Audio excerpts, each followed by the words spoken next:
Ganga Kashimath आपतो burger कुटुंबारी सूर्य अत्यंत आकलन करून नक्की गोरजला आपा पटमा मंजुनाथ भट्ट म्हणाले आपा पटमा म्हणून आपण टाकतो किती टाक म्हणाली आता गेल्या कुठे आणले सांगेले स्मरणशक्ती भारी असते म्हणून आमकानी आमच्या कुटुंबिकाने पक्का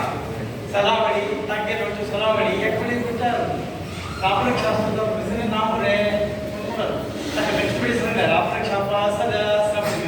कडे रे सत्यमोत्मी आमतो गणपती अथर्वशीर सांगतो सरकार सत्यमोत्मी रघुपती कसं नाही म्हणून म्हणाले हा सांगते कसं म्हणाले साधनाला जे कुणाला तिकडे शिक्षित असता गेले योग्य ते गुण त्या असेल आणि कसं म्हणाले दोन्हीचे किती कसं नाही किती म्हणाले कैवल्य म्हणतात का स्मरणशक्ती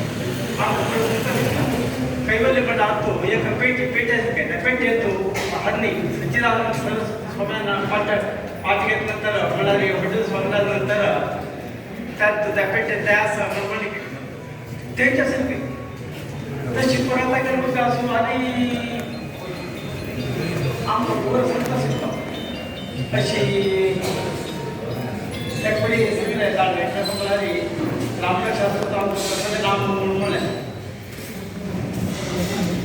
हा सांगलाय नक्की काही आमच्या हवी वगैरे मार्ग येत किती जण गावात येत असेल हवी वगैरे मार्ग जसे तो येत असेल म्हणून सांगत असेल तो येऊन येत असेल तो येत असेल आणि तागे विषय आम्ही जड संख्या म्हणून अंगात थोडे जण होत असतात आपा भटमा मला कसं नाही म्हणून आता गेलाय पुस्तकात गेलाय रामकृष्ण भटमा तागे विषय आणि आम्ही कसं नंतर आम्ही कसं एका एक विषय कसं म्हणाले त्या भक्ती स्मरणशक्ती त्या भक्तीशी जीवन संस्थांविषयीला ती टाकत असेल काय हा काही म्हणतात तो तज्ञाचे ह्या सगळ्या साधारण लोकांना सुद्धा पडायचे तो धई पेटेल कसं नसेल आपण सांगत असेल कसं नाही किती कसं नाही तर त्यांच्या संख्ये तशी सगळ्याला स्मरणशक्ती आणि भक्तीविषयी पुराण सांगेल असं आम्ही पाहिजे वादे जे आहे ते तत्वबोध आता वाद काय म्हणणारे